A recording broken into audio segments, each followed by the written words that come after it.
한국의 해류는 역시 뭐 친구 이름을 알아야만 친구를 사귀듯이 기본적인 이름을 좀 외우셔야 되겠습니다. 이게 제주도가 여기 있고 이렇게 거의 너무나 유명한 쿠로시오 난류, 워낙 뚜렷해서 별명이 흑조라 했죠. 흑조, 검은색의 조류다. 그래서 이제 쿠로시오 난류가 이렇게 가고 있고, 뭐 크게 중요한 건 아니지만 여기 쿠릴 한류라고 있어요. 그래서 일본은 세계적인 조경이 여기 있습니다. 그런데도 이제 동해에 욕심을 내는 거는 뭐 그냥 뭐 영토에 대한 야욕이죠. 뭐 여기는 하이브리드, 뭐 하이브리드가 아니고 이거 뭡니까? 불탄 얼음 메탄 하이드레이트, 하이브리드가 아니고 메탄 하이드레이트에 대한 욕심도 좀 있고. 자, 그래서 이게 보시면 이게 이제 구로시오 난류가 이렇게 제주도 왼쪽으로 올라가면 이게 황해 난류입니다. 황해 난류. 황해 난류. 그러게 스시마 대마도를 기점으로 대마도 왼쪽으로 올라가면 뭐 동한 난류죠. 한국의 동쪽의 난류. 스시마 밑으로 가면 뭐 스시마 난류 뭐 이렇게 이름이니까 이름은 뭐 어쩔 수 없이 외워야죠. 그 다음 이제 한류가 이제 구릴에서 떨어져 나온 게 리만인데 이렇게 돌면 리만 한류고, 네, 이제 북한 쪽으로 내려오면 북한 한류가 되겠습니다. 그러니 여기에 조경이 형성되겠죠. 이렇게 난류 한류가 만나니까 조경이 형성될 것인데, 이 조경은 당연히 난류 한류가 만나는 건데 여름에는 난류가 세니까 당연히 여름에는 북상합니다. 북상. 어디까지 올라가냐면 이 뭐 아오지 탄강 있는 데 있죠. 청진 뒤까지 올라갑니다. 그래서 뭐 물이 전체적으로 따뜻하니까 낚시가 잘 안 돼요. 한류가 좀 고급 어종이 많거든요. 이제 겨울 되면 당연히 남하하겠죠. 어디까지 남하하냐면 그 일에 포항까지 내려와요. 이게 조경이. 그래서 겨울에 우리 영덕에 뭐 울진에 대게 먹는 거잖아요. 그게 찬데 사는 이 동물이다 보니 오늘 뭐 저 러시아산도 많지만, 그래서 한류가 이렇게 내려오면 이렇게 조경도 내려오고 오히려 겨울에 그런 고급 어종을 많이 먹게 됩니다. 자, 그 다음에 또 여기 이제 주의사항이 여기에 중국을 타고 내려오는 이 중국 연안류라는 게 있는데, 이 중국 연안류는 부산에는 부산 연안류, 포항에는 포항 연안류, 순천 뭐 저건 목포 모든 해안가에는 다 연안류가 있습니다. 근데 중국 연안류는 워낙 흐름이 거대하기 때문에 따로 이렇게 배우는 거죠. 굉장히 온도가 낮습니다. 주의사항, 이 저수온이라고 한류냐? 절대 아니죠. 그럼 한류는 고위도에서 이렇게 내려와야 한류입니다. 이게 차갑다고 한류를 하면 큰일 납니다. 그럼 선생님 왜 이 중국 연안류는 이렇게 수온이 낮나요? 산에서 출발하니까, 산에서. 황하강, 양쯔강은 다 산에서 출발한 물이니까 온도가 낮을 수밖에 없죠. 우리나라 같은 중위도에서. 그래서 당연히 또 강물이니까, 이거는 지하수와 강물이니까 매우 저염분일 것이다. 차갑고 염분이 낮은 이 중국 연안류는 한류가 아닙니다. 그래서 그건 착각하시면 안 되고. 약간 퀴즈 같은 거 해보겠습니다. 수온의 온교차가 큰 바다와 작은 바다. 작은 바다는 쉽죠. 뭐 1년 내내 연중 따뜻하다. 이거 거의 외우다시피 해야 되는데, 연중 따뜻해서 그거 하잖아요. 양식. 그래서 양식으로 유명한데 어디입니까? 연중 난류가 통과한다. 남해죠, 남해. 남해. 이건 거의 외우다시피 해야 됩니다. 여러분, 양식은 남해에서 하죠. 거의 1년 내내 따뜻하다 이거야. 그러니까 수온이 연교차가 나지 않고, 많이 나는 곳이 왠지 동해일 것 같죠. 천만의 만만의 말씀으로서 서해입니다. 서해, 황해. 왜냐하면 여기 물이 너무 없어요. 다음에 설명하겠지만 Q는 CMT에 이게 T가 온도 변화인데 이게 비열이고 질량이야. 근데 이게 M이 너무 작아요. M 질량이. 이게 수심이 너무 얕아요. 서해는 한 44m 이렇게밖에 안 돼. 평균 웬만한 호수보다 얕아요. 그래서 물이 얼마 없으니 온도 변화가 극심하게 일어나는 거죠. 또 아시다시피 중국 대륙의 영향으로 중국이 같이 차가워지고 겨울에, 여름이 같이 뜨거워지고, 그래서 수심도 얕은 데다가 옆에 중국이 있으니 이 대륙의 영향으로 온도가 이랬다 저랬다 하는 겁니다. 수온의 연교차가. 그 다음에 이런 게 봅시다. 가장 짠 바다.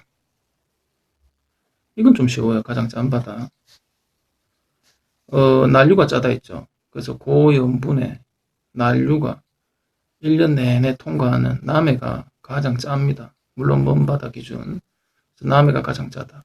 그럼 싱거운 바다 눈치챘죠. 서해입니다. 황해. 왜냐하면 중국 육수. 육수하면 중국 육수 아닙니까? 짱꼬이 육수. 이 중거 육수는 지하수 같은 거 있죠. 지하수. 하천수도 있지만 지하수가 좀 더 많죠. 그래서 이런 하천수나 지하수 양이 엄청납니다, 여러분. 진짜 중국은 이 짧은 시간에 설명할 수 있는 그런 나라가 아닙니다, 여러분. 진짜 중국, 정말 대단한 나라인데.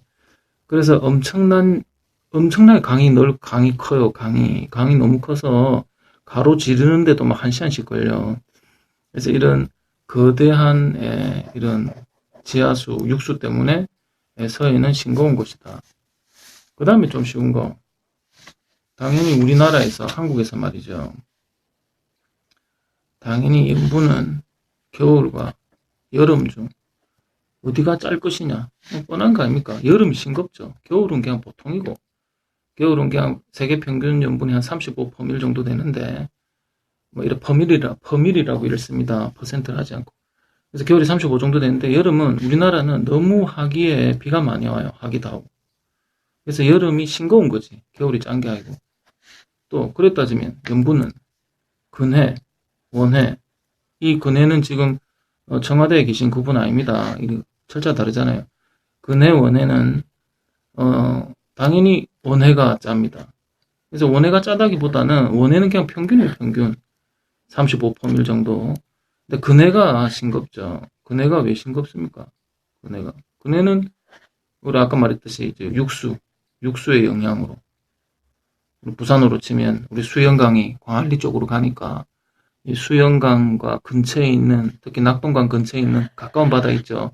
굉장히 싱겁습니다. 막 27, 막 30이래요. 27%, 30%. 그래서 굉장히 근해는 강의 영향으로 또는 지하수 영향으로 이렇게 싱겁다. 여름에는 비가 와서 싱겁다. 이렇게 기억하시면 됩니다. 지구가 이렇게 구형이다 보니까 적도에서 있는 사람과 극지방, 중위도에 있는 사람이 햇빛을 받아들이는 각도가 다 다르지요. 그래서 얘는 뭐 거의 태양의 고도가 제로고, 우리 중위도는 한 요 정도 된다 하면, 이 적도 지방은 이렇게 태양의 고도가 90이 되기도 합니다. 그래서 이렇게 태양의 고도가 달라지면, 보통 태양의 고도와 일사량이 비례하게 되는데, 일사량은 지표에 도달하는 태양 에너지입니다. 지표에 도달하는 태양 에너지. 그래서 지표에 도달한 태양이랑 달라지다 보니까 어떻게 되느냐, 우리 막 90도라고 여기 적도로 하겠습니다.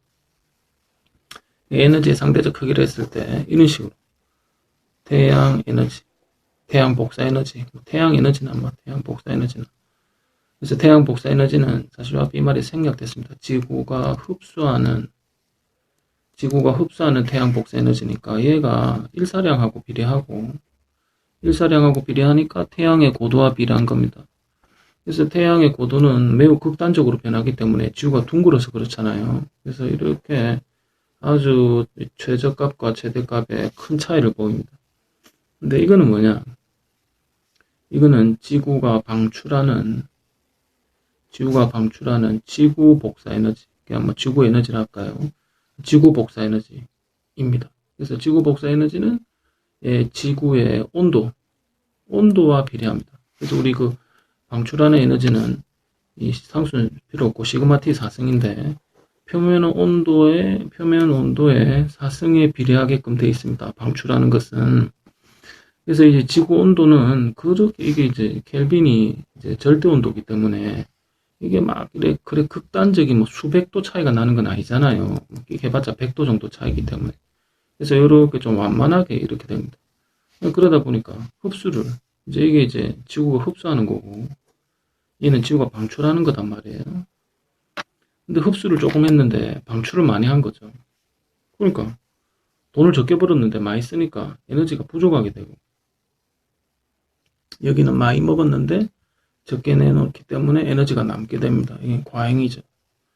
그래서 이 과잉 에너지가 부족한 지방으로 이동을 해야 되는데 이게 바로 대기와 대기대 순환, 그 다음 해수의 순환, 뭐 이런 겁니다. 그래서 대기의 해수의 순환에 의해서 여기에 남는 에너지가 이 부족한 쪽으로 이동을 하는 거죠. 그럼 이 이제 흡수와 방출이 딱 일치한 이거를 뭐라 하기로 했습니까? 이게 그 유명한 복사평형 아닙니까? 복사평형. 그래서 복사평형이 일어나는 곳이 보통 한, 뭐, 우리 그 38선 있는데, 보통 뭐 38선 근처가 되겠습니다. 그래서 이렇게 이 복사평형이 일어나는 이 곳은 아시다시피 에너지의 수송이 가장 많은 곳입니다. 에너지의 수송량이 가장 많은 곳인데 적도나 극지방이 아니고 여기를 지나지 않으면 열이 전달될 수가 없잖아요. 적도가 우리나라 지나지 않고 어떻게 극지방으로 열이 배달되겠습니까? 그래서 저기 한 38에서 40 정도는 에너지의 수송량이 가장 많은 곳이라 할 수 있겠습니다. 대표적인 예로 사계절이 있죠. 사계절. 그래서 찬 기운이 내려오면 겨울이고 뜨거운 공기가 올라가면 여름이고 이런 식으로 사계절이 있다는 것이 이 지역이 에너지 수송량이 많다 이런 증거가 되겠습니다.